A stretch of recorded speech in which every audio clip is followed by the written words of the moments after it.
කොහොමද මීමැසි යාළුවෝ හැමෝටම? අද අපි කතා කරන්නේ මීමැසි පාලනය. රසම රස අපි හැමෝම ආස මී පැණි නිෂ්පාදනය සහ මී පැණි පිළිබඳ A to Z. මීමැසි පාලනයේදී මීමැසි පාලකයන්ට වඩාත් සතුටු දනවන ඒ වගේම අපේක්ෂිත ඉලක්කය වෙන්නේ ඉතා සාර්ථක මීමැසි පාලනයක් සිදු කරමින් ඉහළ මී පැණි අස්වැන්නක් ලබා ගැනීම. වර්තමානයේ මීමැසි පාලනය ලෙස මෙය සිදු කරත් විද්‍යානුකූලව අතීතයේදී මීමැසි දඩයම ලෙස මී පැණි ලබා ගැනීම සිදු කරලා තියෙනවා. මේ මීමැසි දඩයම අපේ ආදිවාසී මුතුන් මිත්තන්ගේ සිට පැවතෙන දෙයක්. එසේ මීමැසි දඩයමෙන් පටන්ගත් මේ මී පැණි නිෂ්පාදනය වර්තමානය වන විට විශේෂයෙන් අපි මතක් කරන්න ඕනේ පුංචි ඒවා මහත්මයා.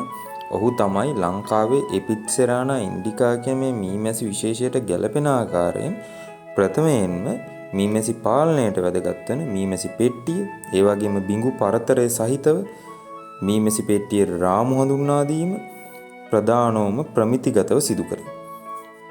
ඒ අනුව යමින් වර්තමානය වන විට විවිධ නම් වලින් විවිධ නිෂ්පාදකයන් විසින් මීමැසි පාලනයට අවශ්‍ය මීමැසි පෙට්ටි, ඊට අමතරව දුම් විසිරණ, මුහුණු ආවරණ ඇතුළු මීමැසි උපකරණ රාශියක් අද වනට මේ මීමැසි පාලනය විද්‍යානුකූලව තාක්ෂණිකව ඉදිරි පියවරයන් විදියට පැමිණලා තියෙනවා.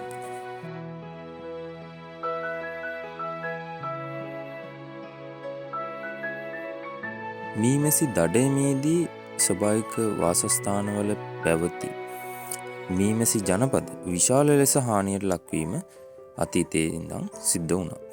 මේ නිසා මෙලෙස විද්‍යානුකූලව සිදු කරනු ලබන මීමැසි පාලනයේදී ස්වභාවිකව අප විසින් තබන ලද හෝ ස්වභාවික පරිසරයේ තිබෙන මීමැසි ජනපද මේ රුකුල් තැබීම හරහා රැගෙන යමින් එම රුකුල් වලට පැමිණෙන මේ ජනපද අප විසින් විද්‍යානුකූලව සැකසූ ජනපද පෙට්ටි වලට නැත්නම් මීමැසි පෙට්ටි සඳහා ඇතුළත් කිරීම සිදු කරන්න පුළුවන්.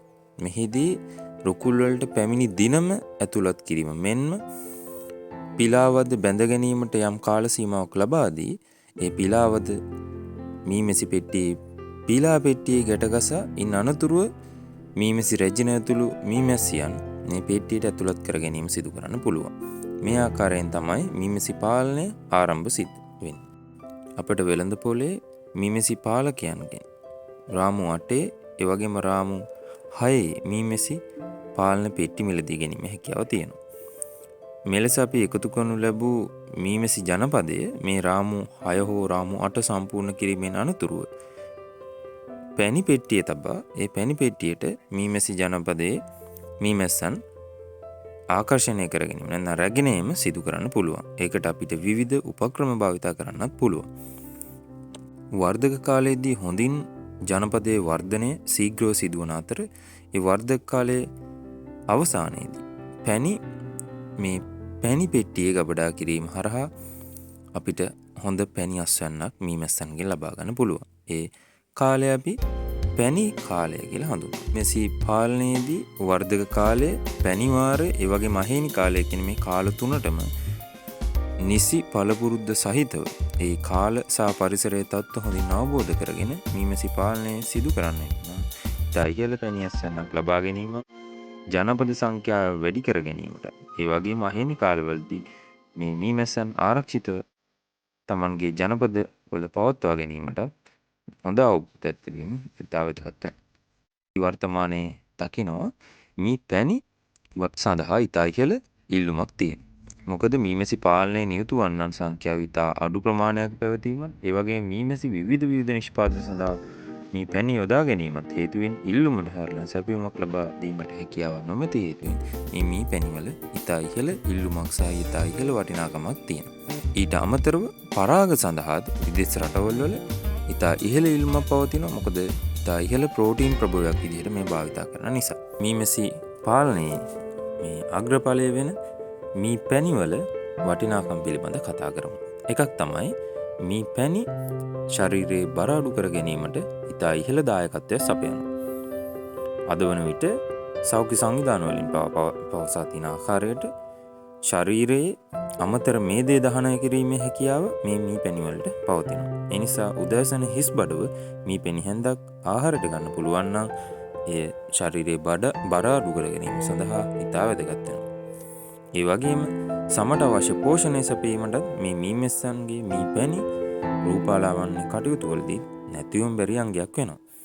ඒ හරහා සමේ පවතින දුර්වර්ණ වෙච්ච නැත්නම් සමේ අඳුරු ලප ඉවත් කර ගැනීමට ස්වභාවික විස බීජ නාශකයක් විදිහට කුරුලෑ, තුවාල, සමේ සීරුම් වැනි සියුම් දේවල් සඳහා ආලපනයක් ලෙස භාවිතා කිරීමට හැකියාව තියෙනවා. ඒ වගේම මානසික ආතතිය, කාර්යබහුල ජීවන රටාව මේ සියල්ල හේතුවෙන් සූබර නිින්ද අපට මගහැර තිබෙන නිසාවෙන් මේ මී පැණි දෛනිකව ආහාරයට ගන්න පුළුවන් නම් අපේ මේ මානසික ආතතිය, ඒ වගේම කාර්යබහුල ජීවිතයේ හේතුවෙන් ඇතිවන ශාරීරික පීඩාවන්ට සහනයක් ලබා ගැනීම හැකියාවත් ලැබෙන බව හොයාගෙන තියෙනවා. ඒ වගේම ශ්වසන පද්ධතියේ ඇතිවන රෝගී තත්ත්වයන් සඳහා ශ්ලේෂ්මල නිපදවන කුහරවල ඒ වගේම හිස් කබලේ සෙම ඒ වගේම ශ්ලේෂ්මල හිරවීම හේතුවෙන් ඇතිවන පීඩාකාරී තත්ත්වයන් මගහැරවා ගැනීමට මේ මී පැණි හේතු වෙන බව හඳුනාගෙන තියෙනවා.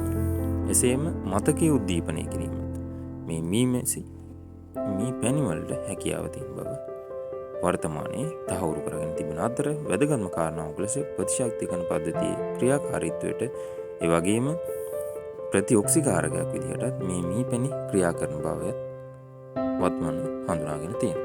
ඒ වගේම හිස් සොරි සඳහා ප්‍රතිකාරයක් විදිහට මී පැණි පොල් තෙල් සමග මිශ්‍රණයක් සකසා හිස් කබලේ ආලේප කිරීමත් වර්තමානයේ අපිට හොඳින් දකින්න පුළුවන්. එහෙනම් යාළුවනේ අපි අදට ගිහින් මතකතු channel එක subscribe කරලා තියාගන්න. මේ වගේ වටිනා වීඩියෝ අපි නැවතත් හම්බෙමු.